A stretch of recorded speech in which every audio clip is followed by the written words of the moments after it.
Hello guys, good evening. Ito nag-ano naman ako ng okra. Para Ayan, ulam mo na eh. para ulam. Oo, ulam ngayong gabi. Oo, yan. Inalisan ng buto. Tapos talong. Sarap ba yan?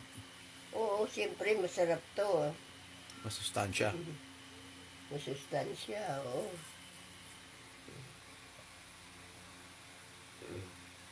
Wala kaming ulam guys, kundi ito lang. Oo. Sira pa yata. Sa wandi. Inalis ko na sira eh. Nilaga lang yan. Nay. Oo, nilaga ko lang yan. Alisin ko lang yung buto kasi hindi sumakit yung mga tuhod ko. Nakakarayoma kasi. Laro yung may boy mo to? Oo, yung buto. Pero gamot ito sa diabetes. Kung ano sabi nila. Mas healthy pa yung ganyan eh, kaysa sa mga karne-karne. Ay, oo. Pangpahaba ng buhay ito. High blood ka pa, no? Usong-uso pa ng mga stroke. Oh, dahil na stroke ngayon kasi sobrang init eh. Namatay dyan, stroke naman ang kumatos pa. May gulay na lang, no? Gulay na lang. Maganda nga, huwag na kumain ng kanin eh. Hindi naman po pwede hindi kumain ng kanin kasi napakasarap ng kanin. Lalo na yung yung mamahalin, yung asmin, at saka yung kuko panda. Nako, ang sarap noon, malambot, na medyo kala mo parang malagkit na malambot. Nako. Eh kahit wala kang ulam, pwede nga, toyo lang at saka patis eh. Pag hindi toyo, patis yan. Sarap na nga yung patis lang eh. Ulam. Yung ulam doon sa kanin na mga mamahalin. Asin. Aba, ang hasmin ngayon, 65 na ang kilo.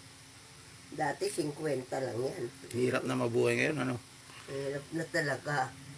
Wala ka ngayon hanap buhay. Nako, gutom maabutin mo. Sa inflation yun eh, kasi every 2 months, 3 months, tumataas yung bili. Tapos yung sahod ng tao di tumataas.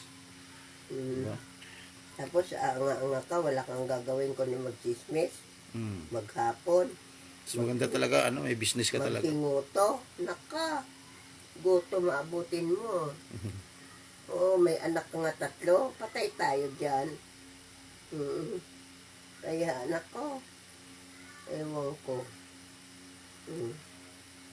Ako, hindi ko sasayangin ang panahon sa paghihinguto at pagbunot ng uban ng ulo ng may ulo. Nako.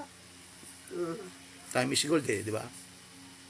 Ay, sayang ang oras. Nako. Hindi, ang oras kasi hindi na mababalik kinabukasan eh. Mabuti kung pag oras ng pagkain, mayroong kadadaputin. Wala eh. Pag sinayang mo yung oras, bukas hindi na yun mauulit pa. Ay, nako. Pag sisisihan mo yun sa sa hinaharap. Tunganga ka lang, tsaka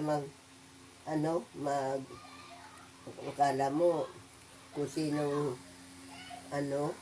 pensyonada dyan pag pauli-uli sa kalsada. Na, iwan ko sa'yo. Kaya patiin mo muna sila, tsaka paalam ka na. Oh, hello guys. Maraming salamat ha.